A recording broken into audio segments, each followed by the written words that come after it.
Hello, everybody. My name is Cicely Wijanje. I am an international lawyer and the vice president of the African Environmental Youth Advisory. Today is an exciting day. I am seated here with Dr. Mordecai Ogada, who wrote this wonderful book. Can you please tell us about your book? Yeah, the book is the Big Conservation Lie. It was written a few years ago, but it was a reflection of experiences I had in my conservation work career, and that my co-author had, my co-author Mbaria had in his years as an environmental and conservation writer.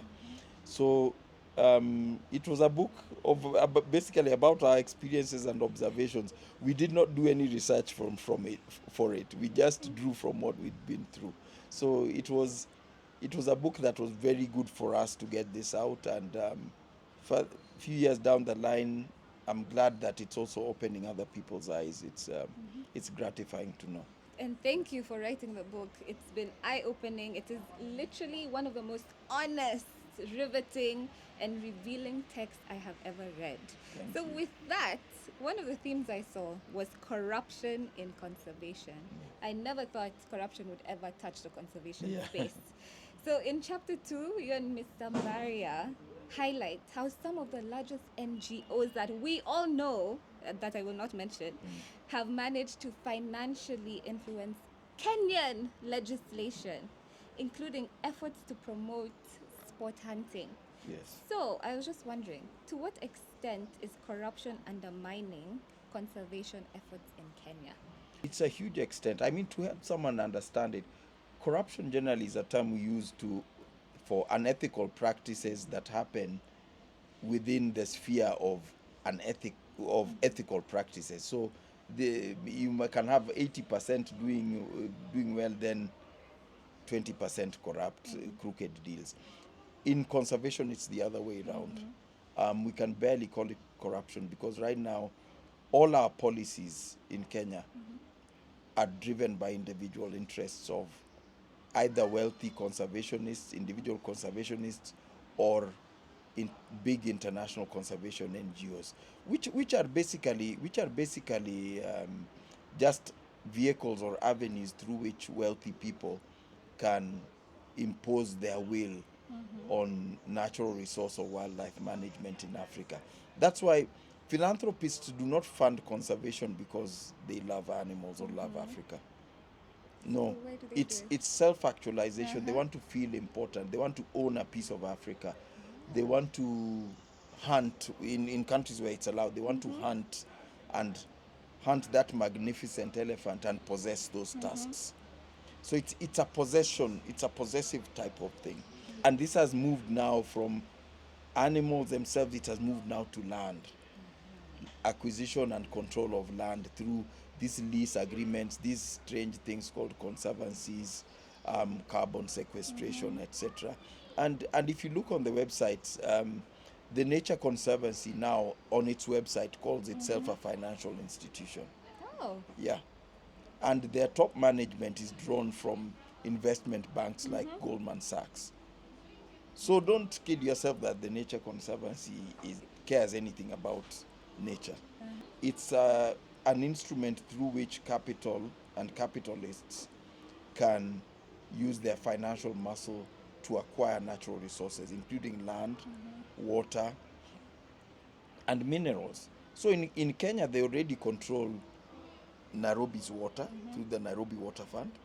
They control Eldoret and Iten water that's in Uasin Gishu and Marakwet through the Eldoret Iten Water Fund. These are nature conservancy um, projects, and the residents there can tell you about the exponential rise in their water bills as their water has been privatized. Yeah. And why is it that nobody is talking about this? Because essentially, actually, let me put it like this: what motivates the legislators that are encouraging this behavior? I think there are two things. Some are corrupt, but the overall motivation, the biggest motivation is sheer ignorance, and imperial thinking. In Kenya, we've always felt that our wildlife, our natural resources, are for white people. We make national parks for the entertainment of white people. We run these sanctuaries with baby elephants, whatever, so white people can come and pet them and whatever. To look at our tourism promotion materials, all targeted towards white people and Westerners. I've never seen tourism materials developed or having photos of Chinese or Arab people or Indians. Very true. I won't even mention black people because that one, forget it. But the ones who are coming to yeah, coming to see. yeah. So it's that mentality. So a white person coming here and he says, "Oh, I've got this idea. I want to do this. Welcome, do it." And as long as they have money to finance the meetings for awareness creation and pay per diems, everything will go smoothly. So essentially, it is a systemic issue and not just Yeah. an issue of Yeah. people trying to bypass legal processes. No, it's not a working system that is occasionally corrupted. It's a corrupt system. In itself. Yeah, in itself. Occasionally it might work well, but it's a corrupt system. And overall, it's because of this new scramble for Africa. Yeah, it is the new scramble, 21st century scramble for Africa. Yeah, because what we have now is capitalism has sort of maxed out what they can exploit in the West. They have all the money they could possibly make. They have to reach out to get resources in other places. And we must remember, colonialism, the one which 19th century colonialism, it was a capitalist project. It was not that Europeans were interested in coming to rule over Africans or they liked Africans. They had run out of resources, they needed resources. So, in fact, before the British colony was established, first it was the Imperial British East Africa Company. Kenya was run by a company.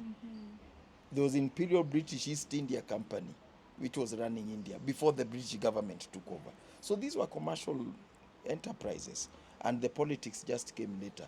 So now we are back there. It's commercial enterprises, and they're not taking over. That's why they hide so well. They're not seeking to take over countries. They're taking over chunks of countries, bits of land That have the resources. within countries. Yeah. And they're calling them conservancies, they're calling them transboundary national parks, they call them conservation areas and other things, but they're being taken over. So they are not countries. That's why we don't notice. So it's not like Kenya is being colonized.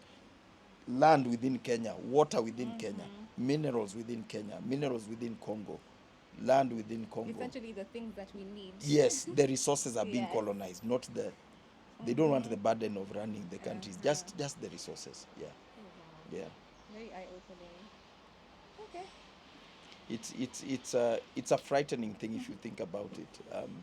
Control of public goods like water, control of forests. These are the things man cannot live without. Absolutely. Yeah, yeah. Okay. Thank you for that Yeah. insight.